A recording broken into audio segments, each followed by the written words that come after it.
Hi everyone welcome back to another vlog. So ఇవాళ అయితే ఆంజనేయ స్వామి టెంపుల్కి అయితే వచ్చేసాము. అండ్ చూస్తున్నాను కదా, ఆంజనేయ స్వామి ఎంత బాగున్నారో కదా. అసలు ఆ పూల దండలు కానివ్వండి, ఆయన చాలా అంటే చాలా అద్భుతంగా ఉంటారనమాట. అండ్ మనకి చూస్తుంటే కూడా రెండు కళ్ళు కూడా సరిపోవన్నమాట. అయితే ఇక్కడ మళ్ళీ కన్స్ట్రక్షన్ రీస్టార్ట్ చేస్తున్నారు అనుకుంటా నాకు తెలిసి. అంతకుముందు వచ్చినప్పుడు అన్ని చుట్టుపక్కల గోడలు అవన్నీ కూడా ఉండేవి అనమాట. ఇప్పుడు అవన్నిటిని తీసేసి మళ్ళీ కన్స్ట్రక్షన్ అయితే న్యూగా స్టార్ట్ చేస్తున్నారు. అయితే మనం లోపలే ప్రదక్షిణలన్నీ కూడా చేసుకోవచ్చనమాట. ఆ గ్రిల్స్‌లు ఉన్నాయి కదా, మొత్తం ఓవరాల్‌గా చుట్టూరు గ్రిల్స్ ఉంటాయి. ఆ గ్రిల్స్ లోపలే మనం ప్రదక్షిణలు చేయడానికి మనకి వెసులుబాటయితే ఉంటుందనమాట ఈ టెంపుల్‌లో.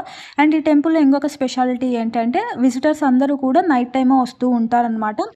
లాంగ్ డిస్టెన్స్ నుంచి వచ్చే వాళ్ళకైతే అంటే చుట్టుపక్కల ఊర్ల వాళ్ళొస్తారు గదా, అలా వచ్చిన వాళ్ళ కోసము చేపలు అవన్నీ గూడా మనకి కిందయితే పెడతారనమాట. అంటే ఎవరైనా రెస్ట్ తీసుకునే వాళ్ళు ఉంటారు గదా, సో వాళ్ళ కోసం యూజ్ అవుతుందని జెప్పేసి పెడతారు.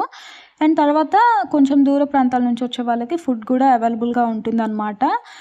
ఫుడ్ అనేది ఫస్ట్ కమ్ ఫస్ట్ సర్వ్ లాగా ఉంటుంది. అంటే లిమిటెడ్‌గానే ఉంటుందనమాట. ఎవరైతే తొందరగా వెళ్లి తింటారో వాళ్ళకైతే అవైలబుల్‌గా ఉంటుంది. వాళ్ళకి తెలీదు గదా, అసలు ఎంతమందొస్తారు ఏంటి అని జెప్పేసి. వాళ్ళు ఒక ఊరికనే జస్ట్ ఒక 15 మెంబర్స్‌కి అలా వండుతారనమాట.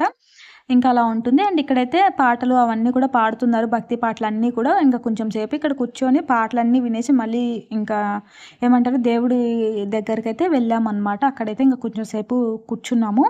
చాలా బాగా పాడుతున్నారు వీళ్ళైతే అసల.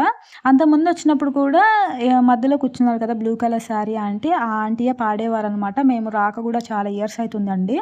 ఇంక బయటైతే ఇలాగ మొత్తం కూడా నాకు తెలిసి రీస్టార్ట్ చేస్తున్నారు కన్‌స్ట్రక్షన్ మొత్తం కూడా. చూడాలి ఇంకెప్పుడైనా కుదిరినప్పుడు చూద్దాము. ఇక్కడైతే లోపలికొచ్చి కొంచెంసేపు అలా రెస్ట్ తీసుకున్నామనమాట. చాలా అంటే చాలా చలిగా ఉంది. విపరీతమైన చలొస్తుందనమాట. ఈ వీడియో నచ్చితే గనక లైక్ చేయండి, కామెంట్ చేయండి, సబ్స్క్రైబ్ చేసుకోండి.